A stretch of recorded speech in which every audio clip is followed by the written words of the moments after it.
Star Trek, the next generation.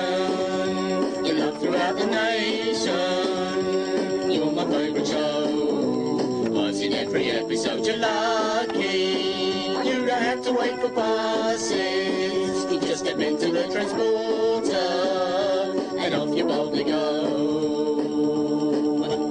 Mr. Wall's my favourite person. Welcome to the bOrgCast. We are the Org, and our purpose is to assimilate seasons 2 to 7 of Star Trek The Next Generation. Hello, friend. Hello? It's bOrgCast 4.3. Woo! And we've had quite a bit of feedback from last time, which is really great. Excellent. Feedback is good. Yeah, but before we get to the feedback, there are a couple of things that I've flagged up on the Tumblr site. Mm-hmm. To do with hair. Give me a head with hair. Long, beautiful hair. Shining, gleaming, streaming, flaxen, waxing. Yeah, there are some bad hair pictures. Some very bad hair pictures.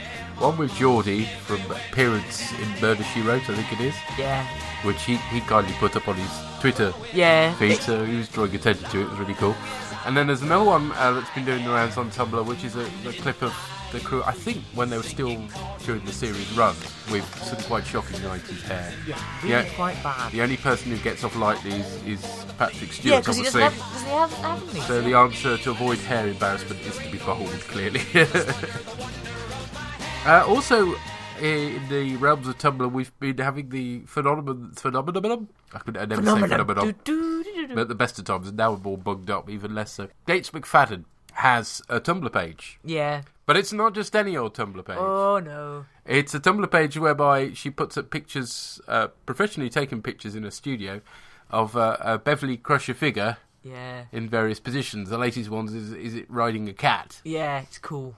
If you're into that sort of oddity, it's very cool indeed. Well, it's certainly surreal. It makes me smile. Yeah. There we go. Bizarre. Tumblr is bizarre at the best of times, but it's taken a turn for the even more bizarre. Anyway, we mentioned feedback. Mm-hmm. Some feedback on previous podcasts from Phil Scott. Hello, Phil. At PS Scott 79. And I think I'm right in thinking it's also Phil Scott that's... Reginald? Yes, he's Reginald on Tumblr or some such. He's been very kindly sending messages via the Tumblr page anyway, which, you can do somehow. You don't understand how to do it, but you do know how to read them. Yeah, so a little thing appears to tell you you've got mail. I've very rarely sent them myself because it really isn't particularly self-explanatory to an idiot like me, but there we go. Phil says, I have a few thoughts on some past episodes. Anne-Marie asked why they never went back to the idea of using nanites to destroy the Borg. Spoiler alert, there actually is an episode next season where they devise a plan to basically send a virus into the Borg Collective, and Crusher goes on about how it's genocide and argues the Federation isn't officially at war. In one episode, she's for it, but not in the next season. I can't remember that one at all, so looking forward to that one then. Yeah.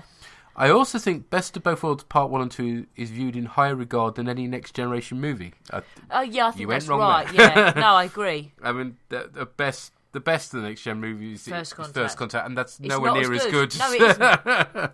So there we go. They never quite made the movies, did they? But never mind. Also, last season, you wondered why Lau wasn't mentioned again.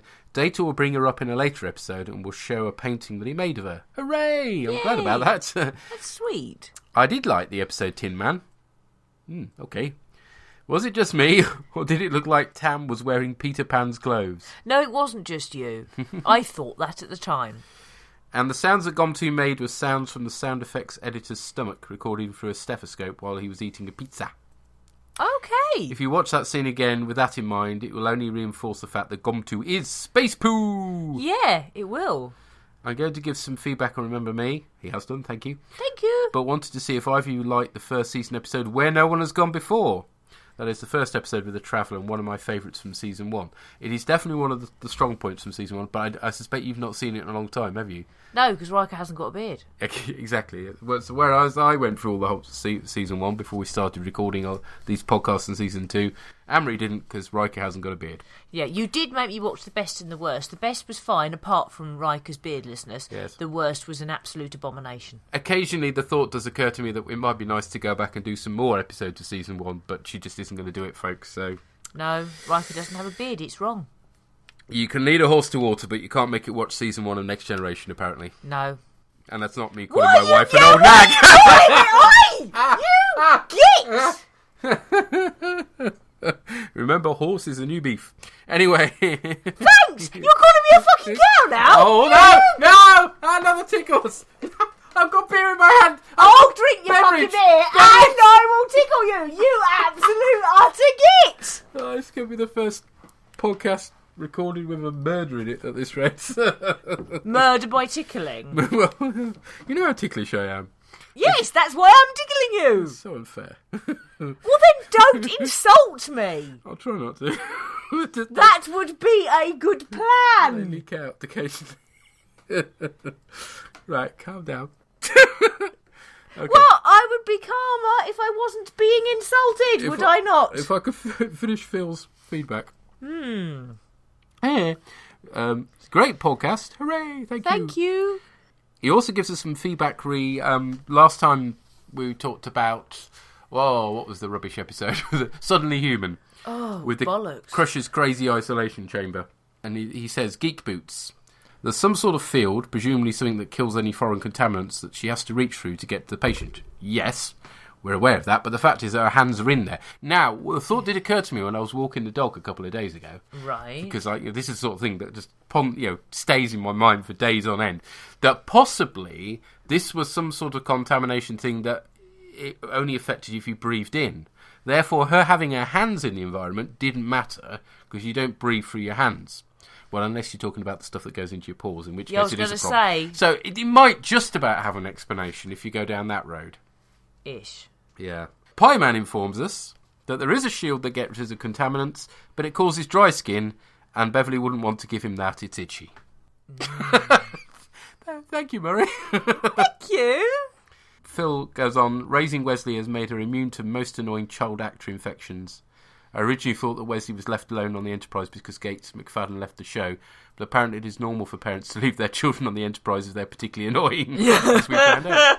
Yes, I totally agree. In this episode, both parents get out of there. You have to look at it from the parents' perspective. Maybe the kids will eat some poison fruit, or the Enterprise will get stuck in a time loop or something. We also earwormed some people. Well, this is your fault. I did. Earwormed some people with a Jono song. Yes. George Cook, who's at CookieMan1970 on Twitter. And we also infected Commander Shepard too. So there we go. Sorry. All the fun of the fair or some such. We better move on to Remember Me, hadn't we? Remember Me. Isn't that a song? Remember me, I'm the one who had you, baby. Remember me, I'm the one who had you, baby. Remember me, I'm the one who had you, baby. Remember me, I'm the one who had you,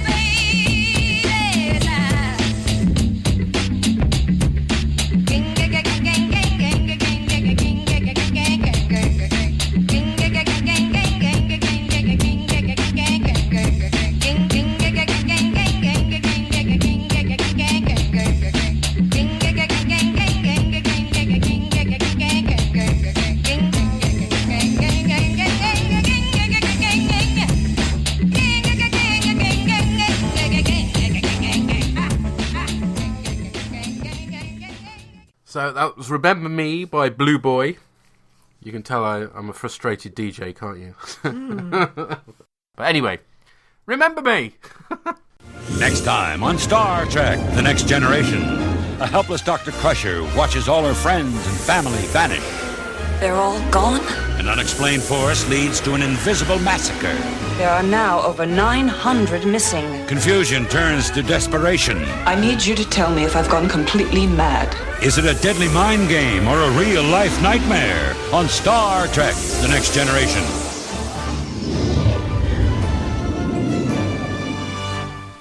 Actually, for Trailer Man, that was a pretty good effort. I think it was. There was only a slight visual hint as to how the things turn out, but we can forgive him that because it was only very vague anyway. So. It was.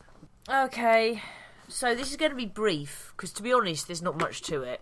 Beverly doing the log, Chief Medical Officer's log, as opposed to Picard, which is the norm.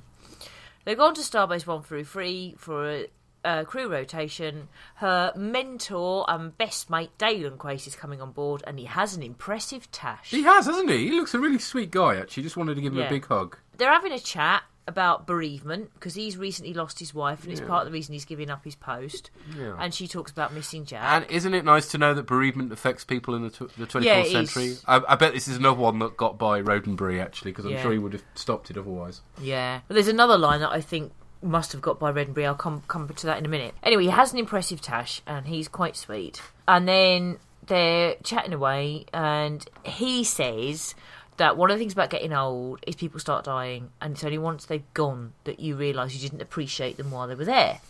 She takes this on board, so she goes to watch Wesley while he's doing an experiment and kind of says, don't mind me. Then there's a blue flash, and she's gone. And oh, whoops. Well, we don't know that she's gone.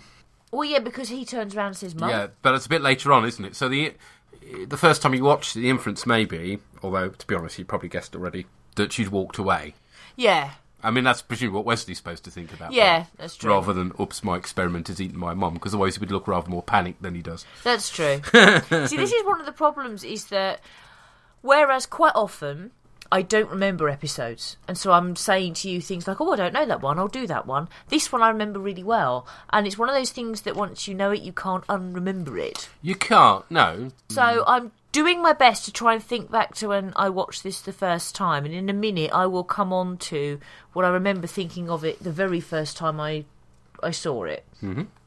They're at Starbase 133. I said that. Yeah, which is basically just stock footage of Starbase 74 from 11011. Yeah, but you can kind of think that maybe all their star bases look alike. That's starbase-ist. No, you twat. You starbase-ist. No, as in... Oh, them star bases look alike. No, they come from IKEA or Space IKEA. Flat pack for easy home assembly. They're all the same thing. Yeah, when you assemble it, there are a couple of parts left over. I hope they're not important. Yeah, and their meatballs are made of horse. And anyway, and of course, it's the same starbase from Star Trek 3 as well. Yeah. But again, it's a thing of beauty. I said, it is Space IKEA. Anyway, the point is, Beverly isn't there, but at the time, Wesley doesn't think anything of it. And you're not supposed to think anything of it. No. You are. You're going to, aren't you, really? But you are supposed to think something of the blue flash. Yes. The blue flash is significant. Then end teaser. And then you've got Beverly, and there's no trace of Dr. Quace.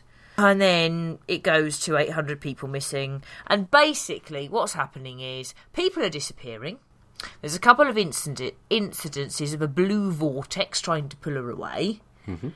It's not that nobody believes her necessarily, because Picard does. Picard says at one point, your word has always been good enough for me. That's a really nice bit. It is.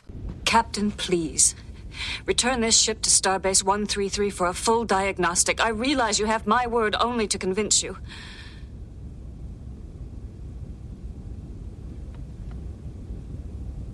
Mr. Riker. Captain? Set a course for a return to Starbase 133 immediately. Aye, sir.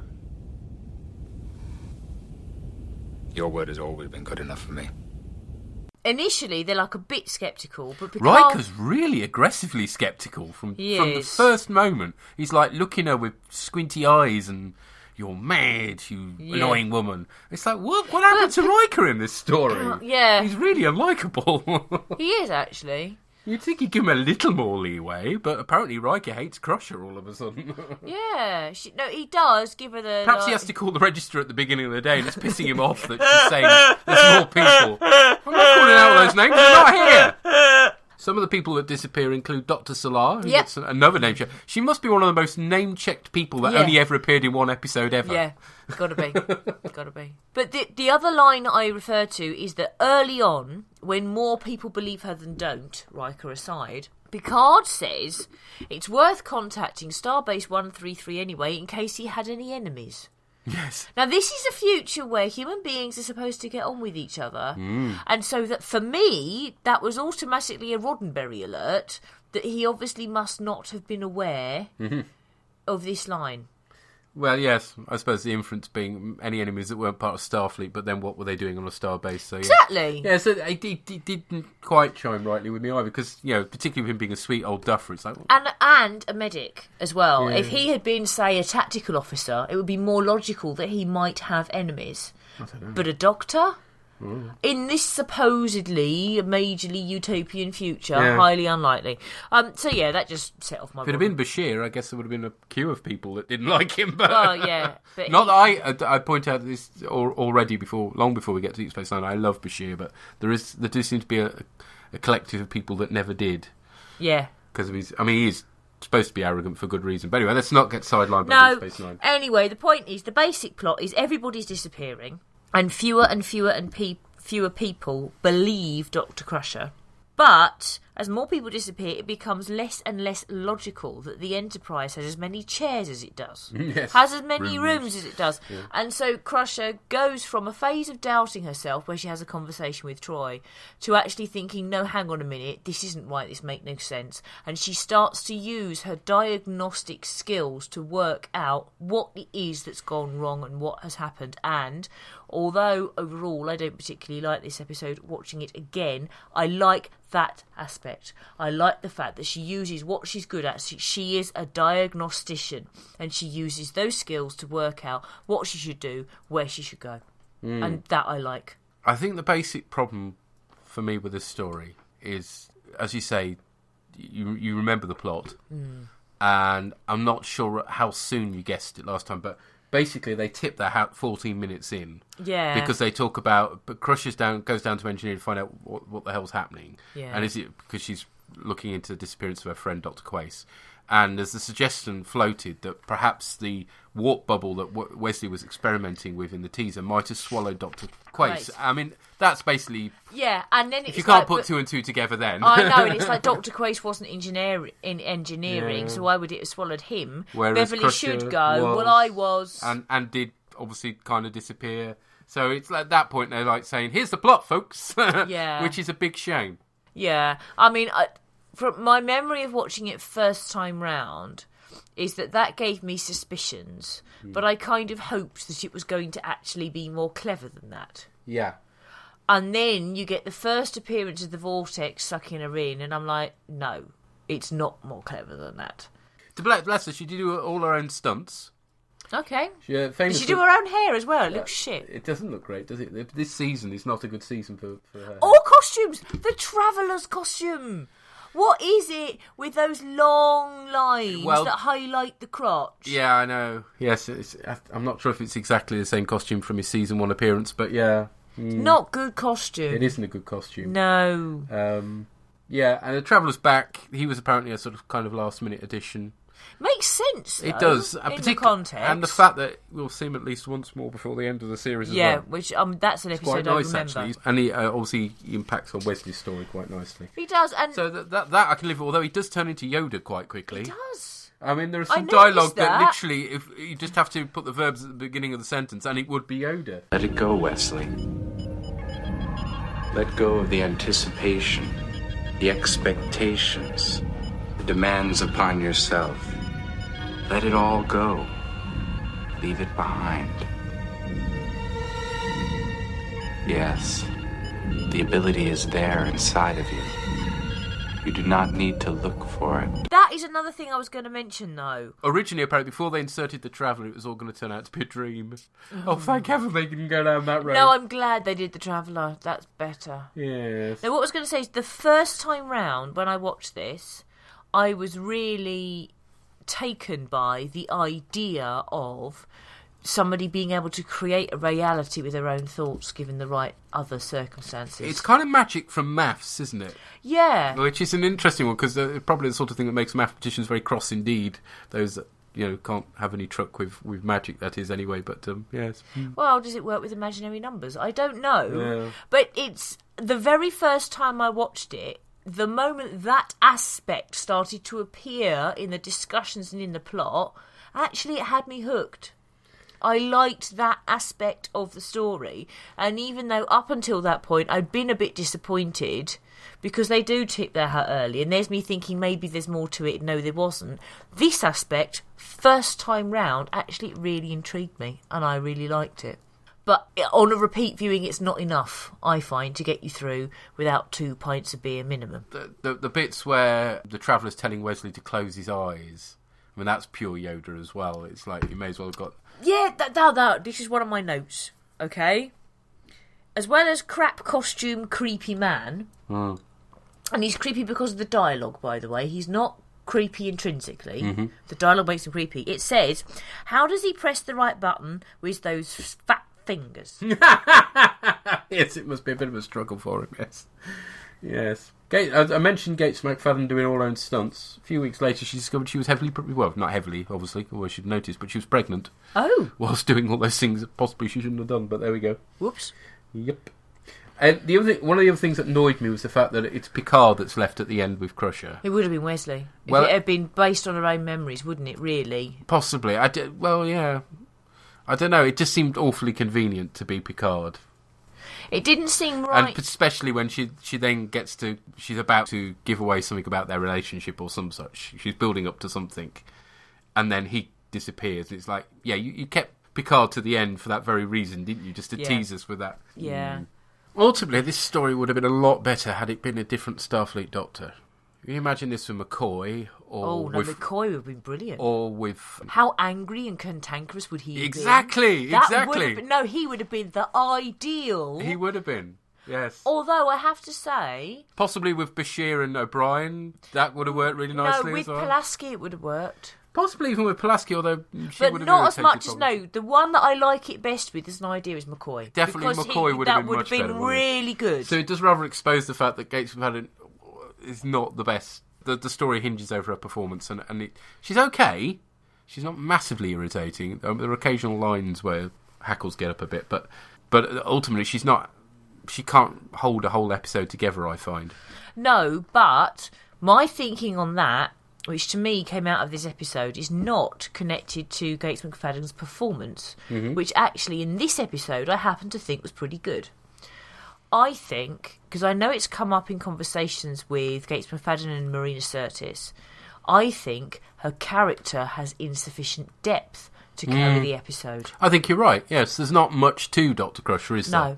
Yeah. Well, there is to McCoy. She's a mum, and she has past history with Picard, but beyond that, there's not much more to her, is there? There isn't. It's never been explored. So, yes, maybe I'm unfairly blaming Gates McFadden when actually... Personally, there have been times when I've questioned her acting. I don't on this episode. I question her hair, but I don't question her acting. And it's about the hair today. And I just happen to think that this episode shows that Marina Sirtis and Gates McFadden were right, and that their characters were underwritten. I do think, though, that as a character there is more to Troy than there is to Crusher, possibly because Crusher is missing a season. Possibly, although... I mean, Troy doesn't have loads of depth. I just think... Troy has the added advantage that she's not human. Yeah. And the better Troy stories are the ones that... Focus Troy stories. You've got a friend in me. You've got a friend in me. When the road looks rough ahead and you're miles and miles from your nice warm bed, you just remember what your old past said. Boy, you got a friend in me. Somebody must have made that pun already, but it's the first time it's occurred to me, okay? I'm so tempted to call the episode that as well, but it's not particularly relevant beyond the fact that it just made us laugh a lot. But there we go. Sorry. Where was I going with that? I don't know. She has the added advantage that of her beta Z and abilities, empathy. So that's the slight edge to her because of that. And like Beverly, I mean, she has past history with Riker, so there's possibly a little more to her. Not much more, but a little more. No, I would say a little more to her. Yeah. I still hate that pink outfit of hers, but there we go. Why do you think it's pink? It's grey and lilac. I always put it down as pink. I don't know why, but it's horrible. Are you colourblind? Possibly. Okay. Mm-hmm. I agree, it's a horrible outfit. But to summarise, it's not a bad story. It's just it doesn't bear a rewatch. It doesn't bear much of a rewatch. It's okay, but it's what if you haven't certainly not one to get excited about. I think. No, I would argue if you haven't seen it before, there are aspects that are intriguing. Yes, but having seen it once, it doesn't bear a rewatch. But it's primarily let down by the fact that there just isn't enough depth to Dr. Crusher's character. And that's not Gates McFadden's fault, that's the writer's fault. And there the prosecution rests. Okay, let's see what other people think. No, I think that, tell it like it is. Well, when do I do anything else? Well, this is true. As I was trying to explain to the bishop. Anyway, No. We have some more feedback from Mr. Philip Scott. Can I read this? Yeah, if you like. Do reading. Okay. I was just going to say, he also sent a very good, I put this up on Tumblr as well, a rock, paper, crusher image. That was good. Of her hanging from the chair in very sort of scissor-like yes. position. But there we go. So yes, you can play the part of Philip Scott. Go for it. Okay. He says, I really like Remember Me. The first half of this episode had a Twilight Zone feel to it. You weren't sure what was going on and why people were disappearing. Peter had previously mentioned that the episode The Survivors also reminded him of the Twilight Zone, and I agree. I wish they'd done more like this. Rick Berman didn't like that they were fooling the audience. For some of the best sci-fi stories are the ones where you're not sure what is real. This was a good episode to bring the Traveller back, since the only way to retrieve Crusher was with the power of thought. Even though most people think Season 1 was the weakest, the Traveller is a fan favourite from the fifth episode. The Traveller is a fan favourite from the 5th episode. Get your teeth around that. Well, yeah. Where no one has gone before. There were a couple of funny moments. I like when Picard said, "We've never needed a crew before." Yeah, I know. It's so completely stupid, isn't it? It's is. a massive ship, just the two of them. Well, no, we never needed a crew before. Yeah. There was also the scene where the Traveller said Crusher was alive if she thinks she's alive, and Riker replied, "What the hell does that mean?" Yes. Fuck off, Yoda. Yes. It is a bit, really, isn't it? But my brain immediately went to Descartes. I think, therefore I am. Oh, that just shows you're a lot poncier than I am, then. Sorry. I thought it was Popeye, anyway. What? That's spinach. I am what I am. Anyway. What? What fucking planet are you on? Help. It's a Red Dwarf joke, actually. Okay. Popeye. Rescue me. Sorry. Anyway. Let's remember me. Move on. What do you like? Anyway, Philip Scott carries on. Overall, it was a creative idea for an episode. I'm glad that Star Trek didn't really delve into why Wesley is apparently evolving faster than other humans. Of course, the one episode Anne-Marie gets to see Wesley disappear is the same episode he comes back to save the day. Yeah, it was annoying that Wesley is somehow more evolved and better and superior. That irritated the fuck out of me the first time. It irritated the fuck out of me this time. But I did like the effect of the Traveller and Wesley phasing in and out. Yeah. For the time, it's quite a simple effect, but quite effective, I thought. Yeah. I mean, at least we didn't... we do know he has a human dad, because he could have gone down the whole Star Wars route. Beverly didn't know how she became pregnant with him. I don't know what happened. There was no father. Yes, we could go too far down the Star Wars route here. Oh, fuck off with your midichlorian bollocks. No. So there we go. He clearly enjoyed it slightly more than we did. I mean, it certainly is a clever idea. I definitely grant them that. Ironically, of course, this was an idea they were going to use in Family. Oh, yeah. This was going to be the sci-fi bit of plot there that the management insisted on, but actually in the end the program makers decided, no, we're going to stick with just family-orientated stuff. And, I mean, that's fair, because you could never have shoehorned that into... No, it wouldn't have worked at all. Exactly. So, it's not a bad, as I say, not a bad story, but let's see what Mr. Pieman Yes, what does Pieman? Hello, Orgs. It's Murray the Pieman again.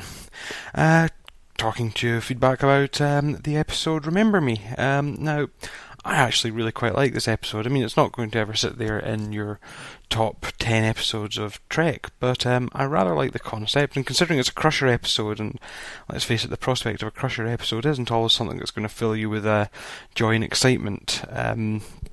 This one actually works out quite well. It's got an interesting little idea, and I did like the way, particularly at the beginning, that it was a bit of a mystery what was going on, and it did seem awfully weird. A nice little sense of not necessarily foreboding weirdness, just general weirdness.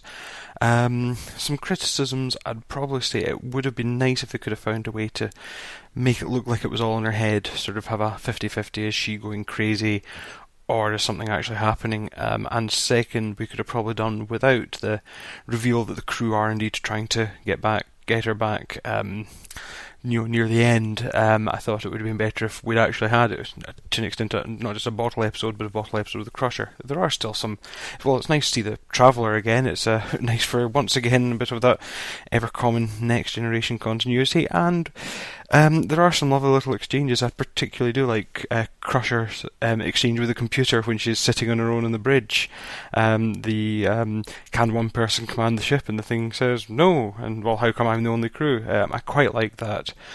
So yes, overall, it's not a massive classic episode, but a very enjoyable episode, and perfectly does the job. So yes, overall, count me in the enjoyed column for that one, and I will talk to you later about Legacy. Thank you. Bye. Thank you, sir. Excellent. And yes, definitely, if they'd have played it more doubt in our minds that it may be something that's just in Crusher's head. The problem is immediately from the teaser onwards, you know there's probably some scientific reason for this with the warp bubble experiment. Actually, yes. So at no point do you actually think it could be Crusher going crazy. Well, that's a shame, because it would have made a lot more of an interesting episode. It would have done, yes, actually. So spot on, sir, yeah. Yep.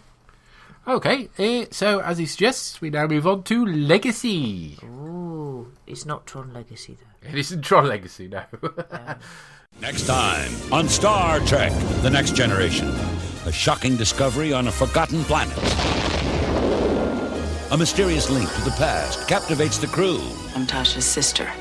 Is she a comrade in distress? It's not how I intend to die. Or a murderess in disguise? Her loyalties are clearly divided, Captain.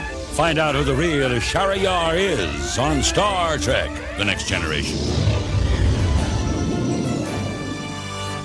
So, Legacy, slightly bizarre title that has nothing at all to do with the episode. Well, no, it does, because it's the What's it? legacy of Tasha Yar. Why is it her legacy? Because that's why they trust Ishara when they shouldn't. Oh, I see. Okay, vaguely. But it is pretty vague, you have to admit. What else were they going to call it? The one where Tasha Yar's sister turn up, friend-styley. I don't know, but it just seems like a really crap title. And the only reason actually they're using that title is because this is the 80th episode of Star Trek The Next Generation, and the original series only managed 79. Oh. So it's that sort of legacy they're actually referring to. I mean, in some ways, this would have been a good time to crank out the Scotty episode. Yeah! There are a couple of references to the past, so to speak, in the story, but they're very subtle ones. The USS Potemkin gets name-checked. Yep. And Camus 2 gets name-checked as well. Is that significant? I didn't clock it at all. I don't register things like that. Yeah, and they're both mentioned in the last episode of the original series. Were they? Yes. Right. So it's pretty damn subtle. Yeah. Pretty damn pointless in many ways, because it's not really... I don't know, it just seems so strange. Yeah. So it's better just to ignore that, really, and just treat it as a standalone episode. Yeah. It starts with one of the poker games, and it's apparent that Data is improving, he's able to bluff a bit. Which, as teasers often do, kind of reflects on the wider episode. Yep. Because it turns out that Data's going to be learning new stuff in the rest of the story. There's a nice humorous moment where Riker's kind of doing a card trick thing on him. Yeah. To try and win all his chips back. Yeah. And he tells at one point Data to throw away the cards in one hand. And he does literally chuck them over his shoulder. And there's Troy a nice grins. cutaway to Troy, cracking herself, yes. But then there's a distress call, and they're no longer going Camus 2. They're going instead to answer this Federation distress call. They've been travelling at Warp 9 for longer than recommended, but it's apparent the ship's in the process of blowing up, so Picard basically tells them to go even faster. Just as they get there, the ship blows up and an escape pod is jettisoned over to Karna 4, which it turns out is Yar's home planet. And the Potemkin gets mentioned because they're the last ship that went there, and they were warned that anybody transporting down would be killed. So a nice bit of tension for the teaser. And so Riker assembles his away team. Worf recommends that Dr. Crusher stays behind because he's worried about the rape gangs that Yar used to talk about, which, just seems, I suppose, a tad sexist in a way, but he's a Klingon, so hey. Yeah, but Klingon women fight. Yeah, no, you wouldn't have thought he would be. It's the sort of line you can understand, given the time it was written, but it would have been better coming from somebody other than Worf, actually, because his culture's different. Yeah. So they beam down, and they're basically all in these tunnels, which... Did the tunnels look particularly familiar to you? Yes. What did they look like? I'm afraid I've had too much beer today.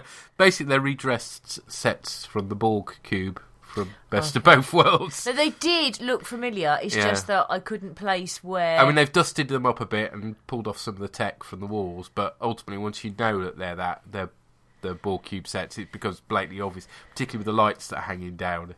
Gives it all away. It was one of those things that I thought, I've seen this before, but I couldn't place it. Well, it's not too bad, at least. I mean, where they've done this sort of thing in the past, it's not looked quite so good as this. So if you're going to recycle a set, you may as well recycle a good one after all. Well, no, that is true. Yeah. At least, they didn't recycle that then bad the away planet team isn't initially bothered by the people wandering around. I'm not bothered. To their surprise. People don't pay much attention to them, but then suddenly they do, because there's an alarm that goes off, and all their chests are glowing of these people. Yeah. Which is quite a nice effect, actually. It is. It's obviously a proximity Hoojima flip. Yeah. If you've seen Detector. it in other, you've seen it in other sci-fi series. You know what I mean? And it's under their skin, and it's yellow, and it's cool. Transpires actually. these things go off when the enemy cadres approach, because the idea is that this planet they've divided up into different gangs, cadres, and the one that they're dealing with here are the Coalition. Bit unfortunate with the current politics in this country, but apparently, well, they're not the good guys. Nobody's the good guys here, but they're the ones we're supposed to feel like they're the good guys. But that works with the current politics. Well, it does, doesn't it? I suppose really? that they're fighting against the Alliance, but there we are.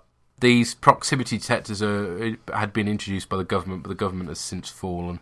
Data makes a mistake of letting slip that they had a crewmate that came from this planet, which means their leader immediately sort of goes off to Google, basically, to find out about the Enterprise. Yep. Space Google. We're introduced to Ishara, Tasha's sister. Well, there's some doubt to begin with whether she is or not, but they do a DNA test and she is. Troy senses deception. Troy is on the button throughout this story, actually, because A, she knows that there's something iffy about Ishara, and B, she's worried about the way that Data is getting closer to her and clearly is developing a close relationship. What gets me, though, what pisses me off, is either her empathic abilities are a bit shit, or she's not following proper procedure. And I'm not sure which it is, but what she should have done is gone straight to Picard. Well, she does. She says to him, I'm picking up this deception. No. In his ready room, 1-to-1, and said, I am picking up deception. I am concerned about Data. I am concerned about our crew's reaction to Ishara because of who her sister is. Well, as I say, she does say to Picard, and basically he says, well, this is pretty much the only avenue we've got to explore at the moment, so let's explore it, is his answer. So, a bit feeble, but there we are. So they beam her up, and they do a DNA sample and prove that she is indeed Tasha's sister. There's a message from the Federation captives, and basically they need to locate the escape pod, which has got some debris that will enable them to locate the crew. And Shara handily knows where the escape pod is. So she offers herself as bait. Basically, they beam her down, and she sets off the alarm, whilst Riker and the away team then go to the escape pod and get the data they need. And this all seems very noble, and Ishara's seemingly being very brave and stuff. O'Brien struggles to beam Ishara up because he can't detect her signal because there's some interference from something, so Riker has to go on a rescue mission. She's been shot in the meantime, but he manages to get to her, and they're all beamed up, so they're all very impressed with her. And there's this very sort of heroic pose. Riker beams onto the Enterprise with Ishara in his arms. It's like, oh, good grief. His legs are apart John Wayne Staley, aren't they, at that point? And Picard takes a moment to wax lyrical about Tasha to Ishara, which is a bit much. For some reason, then Ishara changed. Originally, she's got this sort of leather gear on, which is okay, although her hair is a terrible mullet. Bad. But then she makes the whole thing worse by changing into this blue costume. Which is awful. Again, it's a onesie. What is it with Next Generation of onesies, for heaven's sake? And it just looks horrible. Anyway, there's a conversation between Ishara and Data, and he says that he misses Yar's input, which is his way of saying that he misses her. It's all a bit clumsy, to be honest. It's all a bit, I'm not being funny, it's all a bit, something 5. What this movie was he called? 5 Alive is a drink. Oh, Short Circuit, and he was something 5. Johnny 5? Yeah, and he went input. It's all of right. that. Uh-huh. That's what that reminds me of. All right. It's It's been too long since I've seen it. So. And not in a remotely good way, Yeah. as in a very bad way. There's some long talky scenes in 10 forward between Data and Ishara, and it slows down considerably at this point, because up until this point it's been quite action-packed. Actually. It has, that was the point at which I drank more beer. Yes, quite. And again, Troy senses ambiguity, so she's definitely on the ball here. But there's a kissy moment between Ishara and Data. It's a bit odd. Yeah, I know, it's so forced, isn't it? Because it's too quick. But we've raised this issue before, and in this case, we're not even sure it's for real anyway, are we? So no. Because immediately after that scene, she then contacts the leader and says that basically the plan's going ahead. Yeah. So if you had didn't have any suspicions before, you damn well do now. Anyway, she goes off to the sickbay to have her implant removed, and she gives it to Data as a sort of keepsake. And then she's part of the away team. The reason why she's had it removed is so they can go deep into the enemy territory and rescue the... The graphic is all purple and lovely. Yeah, well, what happens is that they rescue the 2 Federation guys, but in the process, Ishara skips off. Riker and Data have to pursue her to try and find out where she's gone to, and we find Data discovers her overloading this defense debris thing that basically warns the Alliance... do I mean the Alliance? Yeah, the Alliance when the Coalition are attacking, so they're taking away their defences. Ishara threatens to kill Data if he tries to stop her doing it, and she says that the Coalition's all she's had. Data rather labours the points. Riker turns up, there's a bit of a phaser fight. Ishara gets shot by Data effectively, and Riker looks at her face and says this was set to kill, so she meant business. Picard says, well, we're all too easy to accept her, too eager to accept her, which is a fair point, but he should have realised that a lot earlier on, shouldn't he? Particularly given that Troy was saying this, why I said she should have gone to the ready room, because she's already said... One gets the impression that if she had, he still wouldn't have done anything. No, but she still sort of tried. Anyway, Ishara says to Data that the time they spent together meant something to her, but Data just beams her straight back again. Data then goes to see Riker and sort of dwells on Ishara and how he's been misled. In all trust, there is the possibility of betrayal. I'm not sure you were prepared for that. Were you prepared, sir? I don't think anybody ever is. Then it is better not to trust. Without trust, there's no friendship, no closeness, none of the emotional bonds that make us who we are. And yet you put yourself at risk. Every single time. Perhaps I am fortunate, sir, to be spared the emotional consequences. Perhaps. I suppose it's a vaguely okay scene, and it's all part of Data's learning process. And it finishes with him looking at the proximity debris that Ishara gave to him.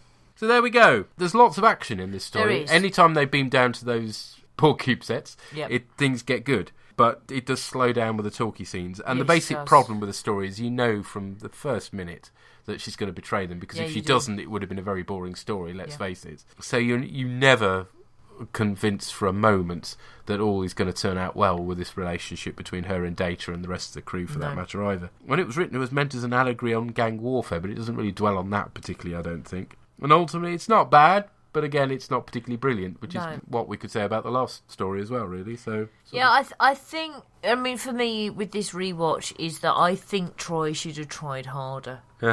She knew that Ishara was conflicted, and she should have done her best to emphasise that, and we should have, at the very least, had a scene of her in Picard's ready room. And to me, it just feels that scene is missing. I don't know. I don't know. At least she's had a use anyway, even if that use hasn't been utilised Mm. properly. But, you know, she's doing her job. Not her fault she's not being listened to.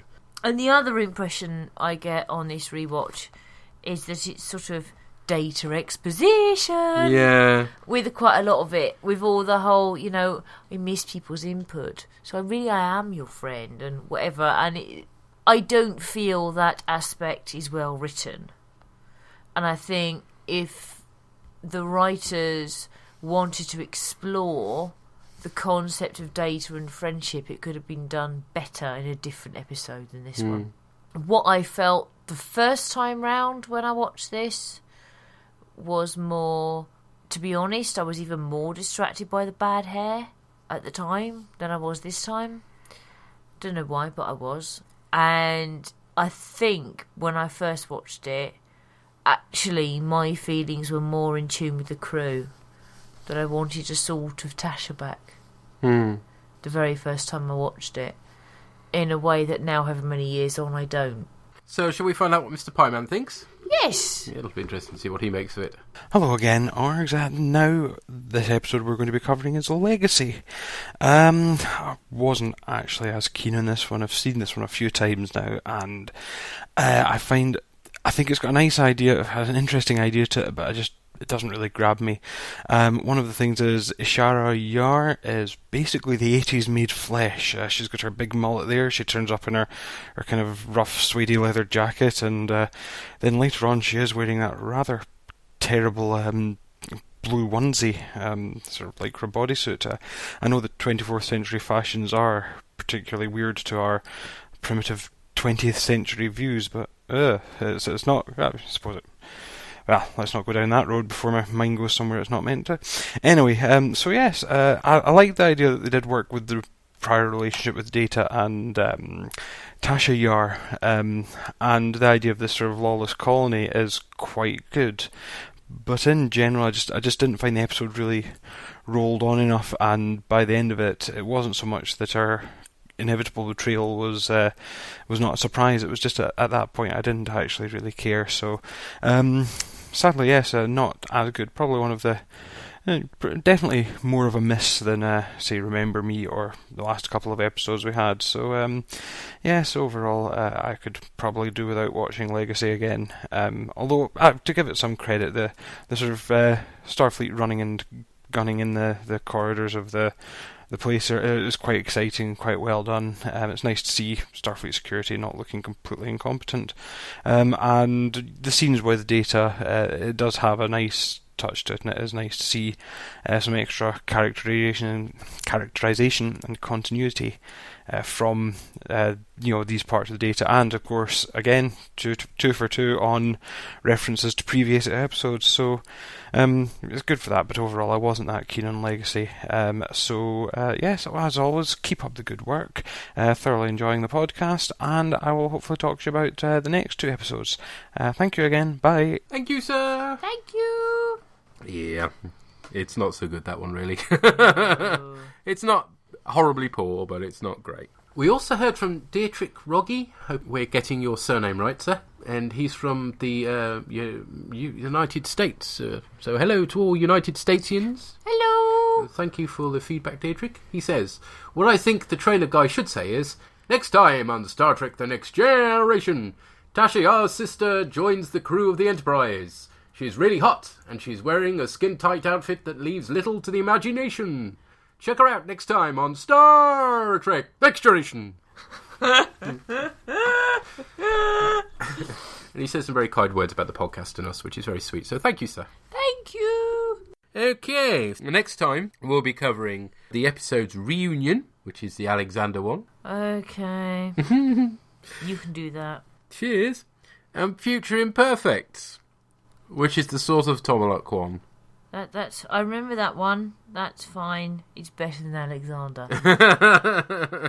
And Alexander Mark 1 at that as well, so... Who's even worse than Mark 2. Yes. From what I remember. You can have the Alexander, and I'll have the other one. Right, you can have the cool Romulan one. That's a fair deal, then.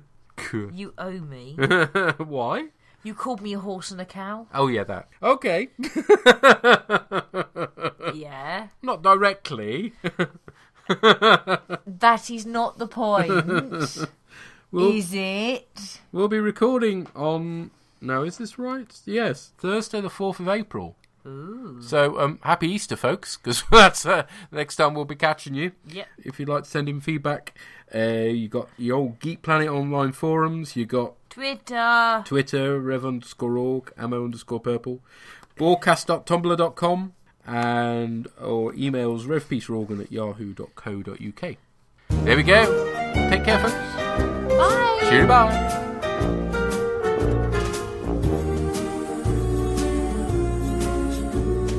You've got a friend in me.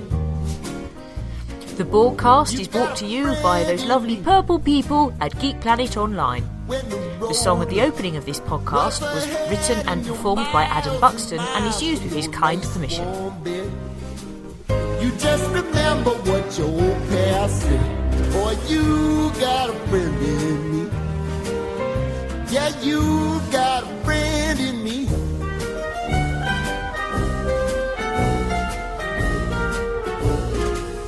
You got a friend in me. You got a friend in me. You got trouble, and I got them too. There isn't anything I wouldn't do for you.